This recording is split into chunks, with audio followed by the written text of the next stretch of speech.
Here we are going to see the from where we are getting bauxite ore or the aluminum ore. That is the main. We can see that is in Archimedes plateau and Michael Hills and the plateaus of the plateau region of Bilaspur and Kandy. Then next one it is in Orissa we are getting from Orissa also we are getting that is the Orissa is the largest producing state according to the census of 2016 and 17, and in that Panjapatta Mali deposits of Karaputu districts is the most important deposit of the bauxite in the state in Orissa itself. Both may this also may ask us one more question. This also may ask us a one more question. And here we can see where we are producing the we are getting the maximum bauxite. That from Orissa we are getting 49% according to the census of 2016 and 17, and Gujarat we are getting 24%, and Jharkhand we are getting 9%, Chhattisgarh we are getting 18%, Maharashtra sorry 8%, Maharashtra also 8%, other districts altogether 2%. So the production of iron as well as bauxite, that is maximum there in Orissa. Leading producing state it is Orissa for both iron as well as bauxite. So we are going to see the next topic, and you can see the bauxite mine and like a clay model things they are taking, and open mine it is. And we are going to see the next page about the non-metallic minerals. Non-metallic minerals we are going to see. Okay, we can see non-metallic minerals. After the discovery of aluminium, Emperor Napoleon III wore buttons and hooks on his clothes made up of aluminium and served food in his more illustrious guest in aluminium utensils.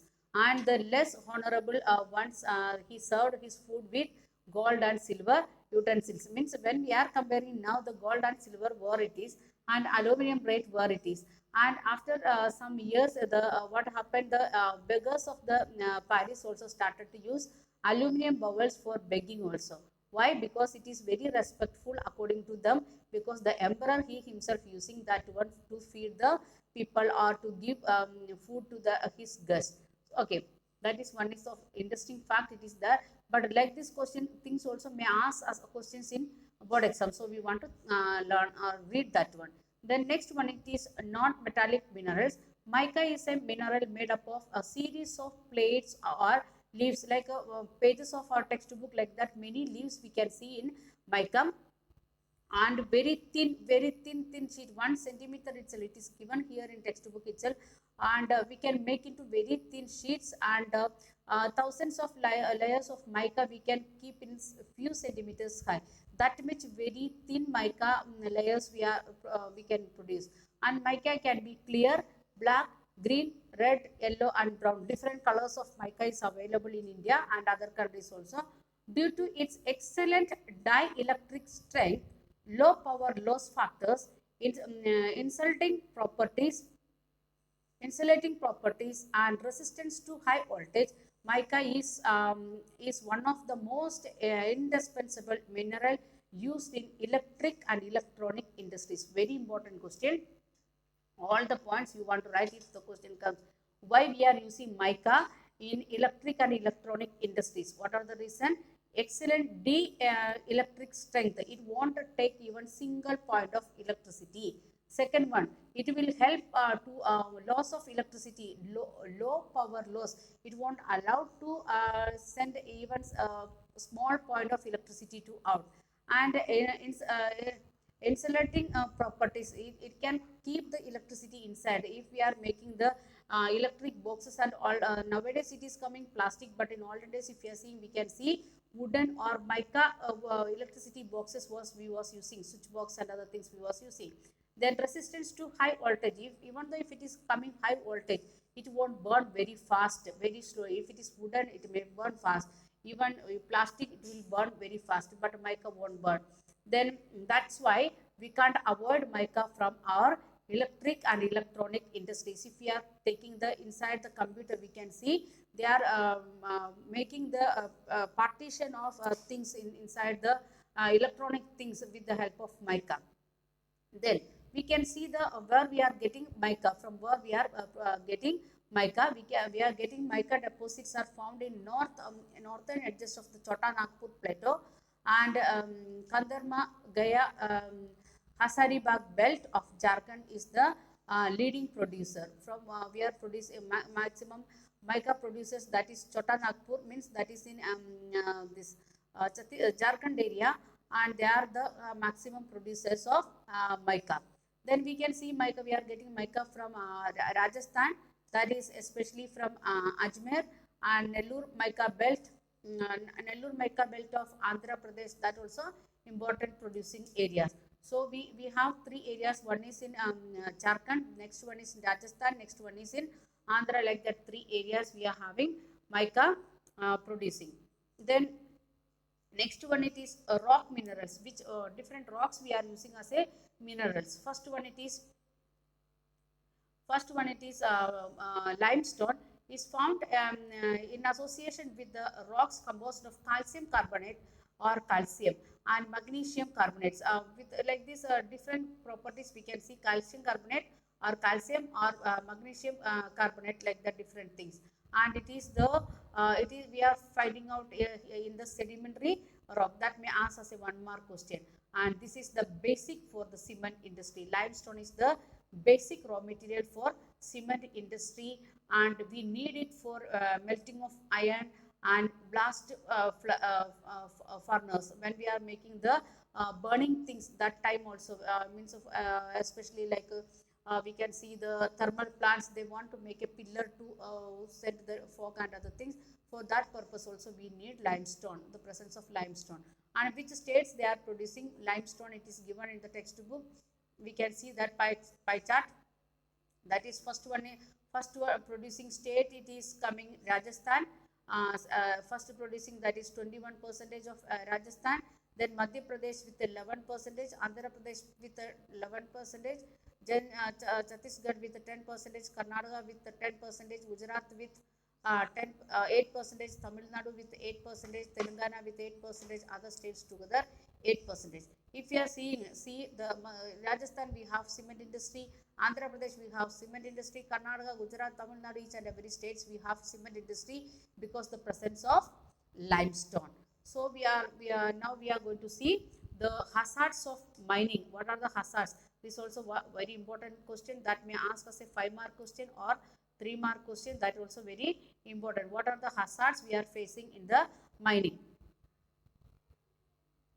And the dust and noxious fumes inhaled by human being, those who are working in that area, and they are getting the pulmonary disease. That is related not only the mines, like the like these metals or the quarries, like that everywhere they are working, they are getting the pulmonary diseases. Then risk of collapsing of mine roof and inundation and the fires in the coal mines are the constant threat or to mines. I mean, here itself it is given 4 threat. First one it is the disease, second one the collapsing of roof, then inundation, then fire in the mines. Then the another one thing, it is the water source in the region get contaminated. I mean, water pollution also coming, and dumping of the waste and slurry leads to degradation of the land, because the after mining when we are doing the purification, the waste will come will produce much, and especially cement industry and like that, if we are thinking, we can understand that well. Then slurry of the that cleaning because of cleaning process, that also wasting the land soil and the increase the in streams and river pollution. Different types of pollutions we are getting. We can see the air pollution due to the generation of dust in the mining areas. So these all problems we are facing, even though mining we needed for our development, but these hazards we are facing. We are going to see the next portion, that is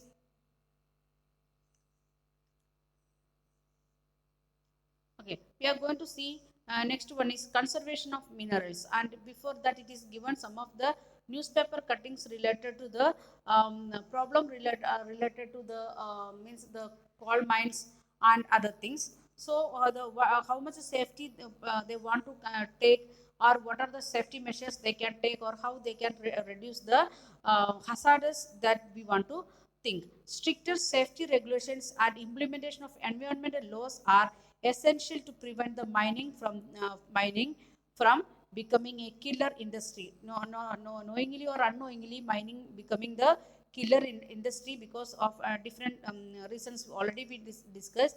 And we want to take the strict safety regulations. If you are visiting some factories, they will give some caps and some precaution steps, and we want to wear that one. Then only they will take us to inside to protect ourselves for that purpose. And now we are going to think about the conservation of minerals, that already we discussed with the resource chapter. So I'm not going to go in deeper way. Just we will read the portion and we'll get it very easily. We all appreciate the strong dependence of industry and agriculture upon mineral deposits and substance of manufacture from them.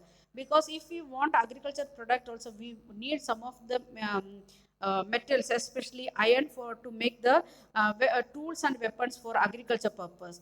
The total volume of workable minerals deposits is an insignificant fractions of that is 1% of other earth crust. If you are thinking like that, that is only 1%, very less when we are thinking about the minerals. So that's why we want to think about the conservation of resources, because it is we are getting, if there is 10 kg of soil, if you are taking in that, we will get only 1%, 1 kg or less than that minerals only we will get all together. Then, and it is taking, next point, it is taking millions of years to recreate or concentrate.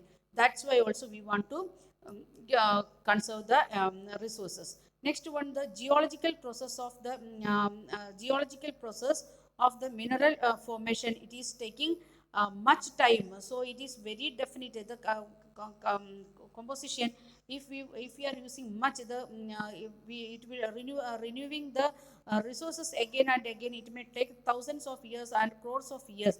So we want to use it fruitfully. So from these points we can understand it is definitive, the quantity is very less, and we ourselves we can renew it as by human effort, we can renew it.